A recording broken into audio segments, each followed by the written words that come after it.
বাতাসে ঝুলে আছে এক পুরনো নিঃশ্বাস, ঢাকা শহরের ফুসফুসে।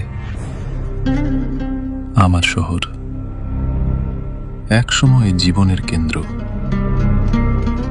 আজ কেবল অতীতের প্রতিধ্বনি। মিরপুর স্টেডিয়ামে একদিন ছিল উল্লাস, করতালির ঢেউ।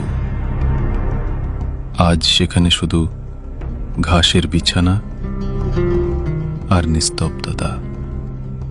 মিরপুর 10-এর মেট্রো স্টেশনে যে ট্রেন একসময় মানুষ বহন করত, এখন শুধু লতাপাতা ধরে রেখেছে ভাঙা রেল লাইন।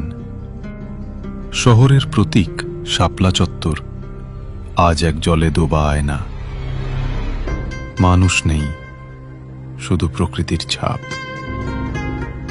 মরিচা ধরা বাস, জলে ডোবা গাড়ি, সবই থেমে যাওয়া জীবনের স্মৃতি। জাতীয় স্মৃতিসৌধ, যে স্থানে সংগ্রামের ইতিহাস লেখা, আজ সেখানেও শেকড় গেঁথেছে নীরবতা। ভাঙা জানালা দিয়ে হাওয়া গায় এক বিষণ্ণ গান। পিচের ভেতর থেকে গজিয়ে ওঠা গাছ বলে দেয়, মানুষ হেরেছে, শহর হেরেছে। কিন্তু এই ধ্বংসস্তূপে আছে অদ্ভুত এক শান্তি।